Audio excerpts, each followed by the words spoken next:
It's the I3s. So explain to him how you put that. How did you get the I3s to come together? And it's me put the I3s together.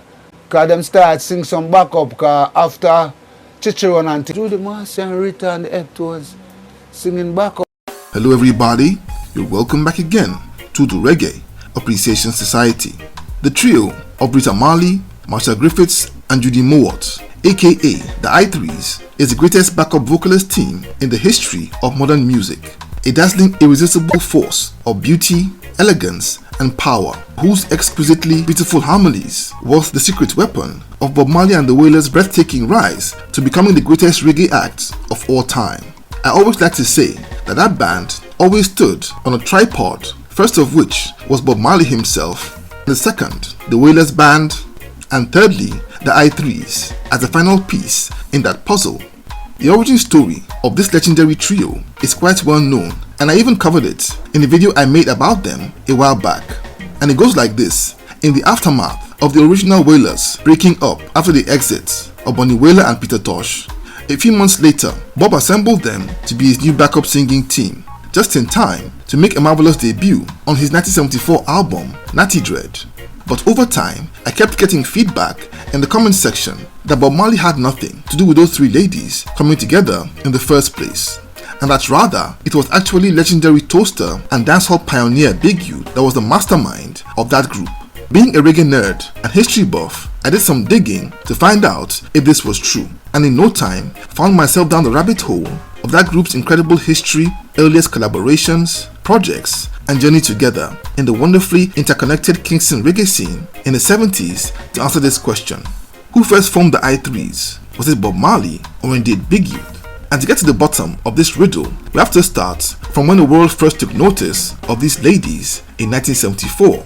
Faced with the task of rebuilding his team, Bob gave his wife Rita the job of recruiting two other thoroughbred female singers to be his band's backing vocalists. Rita, who was a veteran in the studio vocalist circuit, knew just who to call on immediately and invited Marcia Griffiths alongside Judy Mowat to come for a mini audition with her husband, and for the three of them to sing for a recording of the song Jah Live by Bob Marley. Their harmonies totally blew Bob Marley's socks off, and he just knew that he had found what he needed. They joined the Bob Marley and the Wailers team and made their stunning debut on the album Natty Dread in that same year, and the rest is history. But that wasn't the first time that the three lovely ladies had first been a trio.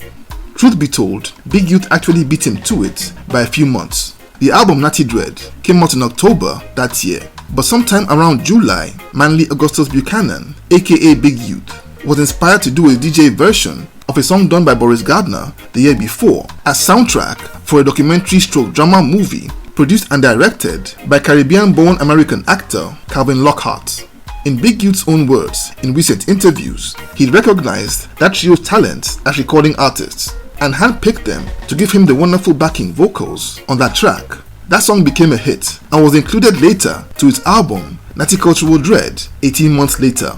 But was Big Youth correct? The answer is no, as before then, the I3s had already recorded together a few months earlier before in that same year as backup vocalists on a classic tune by Bob Andy. The duo of Bob Andy and Marcia Griffiths, otherwise known as Bob and Marcia, was by then hanging by a thread, as their love affair as well as professional partnership had been overtaken by Bob Andy's conversion to Rastafari.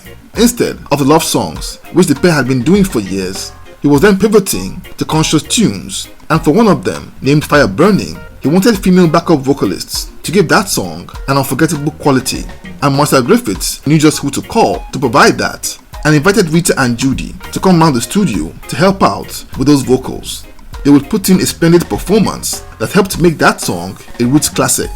But even that wasn't the first time that trio had worked together, as before then they had actually put in a live performance which had stunned Kingston at least 1 year before. Marcia Griffiths, by 1972, was already an established solo artist, right from her Studio One days, with smash hits like Feel Like Jumping, plus her remarkable success as one half of Bob and Marcia. In the middle of that year, she was billed to perform at a concert being held at the then famous nightclub and live music venue in Kingston called the House of Chen. As the story goes, she needed two other female vocalists to balance the harmonies, and invited Judy Mowat, who in those times had already scored big hits like a song called I Shall Sing, as well as Rita Marley, who was an established presence on the studio recording circuit since the 1960s at Studio One. Those two would join her on stage at that show and put in a seamless, incredible performance that blew the audience away that evening, led to a standing ovation plus repeated requests for an encore. They literally moved that crowd to tears with their rendition of the supreme song, Remember Me. The incredible show that evening was so impressive that the word spread quickly around time, and they came under non-stop pressure to consider forming a harmony trio. That was indeed the first time they performed together on stage at a live show, but even that wasn't their first time of harmonizing as a unit. Though it was that first show that sowed the initial seeds of a permanent collaboration, that evening's show was actually a carryover from a spectacular recording session that they had been in a few hours before. So unless new facts arrive, which I seriously doubt ever will, I can say for sure that the person who first assembled the I3s was none other than legendary producer and founder of Studio One in the one and only Clement Coxsone Dodd. According to Judy Mowat, in a 2011 interview with the Jamaican Observer newspaper, she was home one day when someone came and told her that Coxsone Dodd wanted her at the studio ASAP to come and record with two other singers, and she went over there without a clue as to who the other singers were. Judy by then had been a long-time admirer of Rita Marley and Marshall Griffiths, and was delightfully surprised when she discovered that they were the ones that she'd be singing with that morning. In what was their first time together in a recording booth, they laid their vocals with a spectacular chemistry and sparkling quality that was so sharp and professional that they finished that studio session in record time with just one take. The trio were amazed at just how good they were together, and when Marcia suggested that Judy and Rita join her for a performance at the House of Chen that evening, they jumped at it without hesitation. So contrary to Big Youth's claim, he wasn't the one who first assembled that legendary trio in 1974. It's simply obvious from the origin story that it was the will of Jah for three of them to come together, as they eventually did, to form an integral part of the greatest reggae group of all time. In my honest opinion, I would credit Bob for indeed creating or crystallizing what was three frequent collaborators into an actual unit. It was as part of Bob Marley and the Wailers that they perfected their ethereal, flawless harmonies, captivating choreography, and most important, a true sense of sisterhood, which is still going strong till today.